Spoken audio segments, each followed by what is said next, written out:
പ്രിയപ്പെട്ട പ്രേക്ഷകരെ, എറണാകുളം സുഭാഷ് പാർക്കിൽ കുട്ടികൾക്കായുള്ള പുതിയ ഇന്ററാക്റ്റീവ് പ്ലേ ഏരിയയും അതേപോലെ ഓപ്പൺ ജിംനേഷ്യം ഒക്കെ തയ്യാറാവുകയാണ്.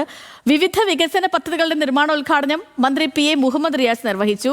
വിനോദസഞ്ചാര വകുപ്പിന്റെ സഹകരണത്തോടു കൂടിയാണ് 2.5 കോടി രൂപയുടെ ഈ വികസന പദ്ധതി. എറണാകുളം സുഭാഷ് പാർക്ക് കൂടുതൽ സൗഹൃദമാവുകയാണ്. ഇനി മുതൽ ഭിന്നശേഷി സൗഹൃദ toilet, feeding room, reading room എന്നിവയും പാർക്കിലുണ്ടാവും.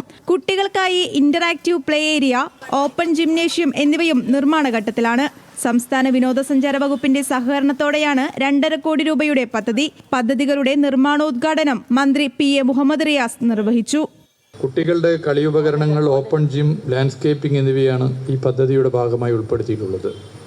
ഇത് ഈ പാർക്കിന് കൂടുതൽ മികവേകുമെന്നുള്ള കാര്യത്തിൽ സംശയമില്ല. അതോടൊപ്പം പാർക്കിലെ ടോയ്ലറ്റ് കോംപ്ലക്സ് നവീകരിച്ചിരിക്കുന്നു.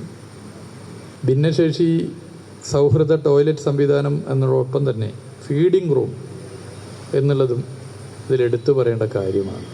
ടോയ്ലറ്റിൽ നിന്നുള്ള മലിനജലം ശുദ്ധീകരിച്ച് പുനരുപയോഗിക്കാൻ കഴിയുന്ന പ്രകൃതി അധിഷ്ഠിത മലിനജല സംസ്കരണ സംവിധാനവും പാർക്കിൽ സജ്ജമാക്കിയിട്ടുണ്ട്. Bharat petroleum corporation limited Kochi റിഫൈനറിയുടെ സഹായത്തോടെ 35 ലക്ഷം രൂപ ചെലവഴിച്ചാണ് പദ്ധതി നടപ്പാക്കിയത്. ന്യൂസ് മലയാളം, കൊച്ചി.